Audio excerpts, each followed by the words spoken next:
मुंबईत सर्वच समुद्र किनाऱ्यावर गणरायाचं भक्तिभावानं विसर्जन सुरू आहे। विविध नौकांमधून गणरायांना समुद्रात नेऊन त्यांचं विसर्जन केलं जात आहे।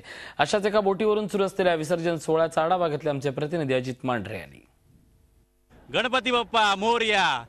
तुम्ही आतापर्यंत चौपाटीवरून गणपतीचं विसर्जन कसं केलं हे पाहिलं असेल, पण जी24 तासच्या प्रेक्षकांकरता खास आम्ही एक दृश्य दाखवत आहोत की समुद्रातून गिरगाव चौपाटीचं दृश्य कसं दिसतं। खास करून गणपती विसर्जन जे असतो अनंत चतुर्दशी त्या दिवशी या संपूर्ण चौपाटीचा नजारा कसा असतो ते तुम्हाला आम्ही दाखवतोय। तुम्ही पाहू शकता की मोठमोठ्या ज्या मूर्त्या आहेत त्या मूर्त्यांचं आगमन आता गिरगाव चौपाटीवर सुरू झालेलं आहे आणि गिरगाव चौपाटीच्या आतमध्ये असलेले जे काही डक्स आहेत त्या डक्सवरती ह्या सर्व मोठमोठ्या गणेश मूर्ती आहेत त्यांना समुद्राच्या मध्यभागी नेऊन त्या ठिकाणी त्यांचं विसर्जन केलं जाईल।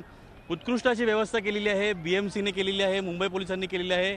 BMCने या सर्व ठिकाणी वेगवेगळ्या ठिकाणी त्यांच्या बोट्स लावलेल्या आहेत, कारण का समुद्राची एक पातळी आहे, खोली आहे, त्याच्या पुढे कोणी जाऊ नये आणि कुठला अपघात होऊ नये याकरता BMCने उपाययोजना केलेल्या आहेत। मुंबई पोलिसांच्या बोट्स देखील त्या ठिकाणी समुद्रामध्ये आहेत सुरक्षा व्यवस्थेकरता।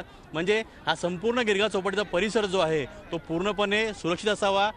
सगळे जे नागरिक आलेले आहेत किंवा जे गणेश भक्त आलेले आहेत त्यांनी चांगल्या पद्धतीने गणेश विसर्जन करावं आणि सुखरूप आपल्या घरी जावं अशा पद्धतीची पूर्णपणे व्यवस्था करण्यात आलेली आहे। तुम्ही पाहू शकता की गिरगाव चौपाटीवरचा जो नजारा आहे या संपूर्ण भागामध्ये हजारो असे किंवा लाखो मंडळी चालतील। या संपूर्ण भागामध्ये गणेश भक्त आहेत आणि ते आपल्या बाप्पाला, लाडक्या बाप्पाला विसर्जनासाठी त्यांना निरोप देण्याकरता आलेले आहेत। एक एक गणेश मूर्तींचं आता इथे आगमन झालेलं आहे आणि थोड्याच वेळा त्यांना मध्यभागी नेऊन त्यांचं विसर्जन केलं जाईल।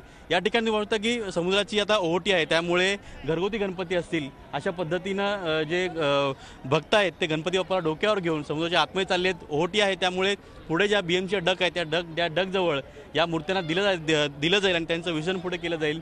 हे जे दृश्य आहे हे खूप कमी लोकांना अनुभवायला मिळतं। तुम्ही पाहू शकता कशा पद्धतीनं पूर्ण गिरगाव चौपाटीवर मोठ्या प्रमाणात गर्दी आहे आणि ही गर्दी आहे ही गणेश भक्तांची गर्दी आहे, गणपती विसर्जनाची गर्दी आहे आणि हे दृश्य फक्त आणि फक्त संपूर्ण भारतामध्ये मुंबईत दिसतं आणि समुद्रातून गिरगाव चौपाटी कशी दिसते ते आम्ही तुम्हाला दाखवलेलं आहे। अजित मांढरे, झी मीडिया, मुंबई। झी 24 तास रहा एक पाऊल पुढे।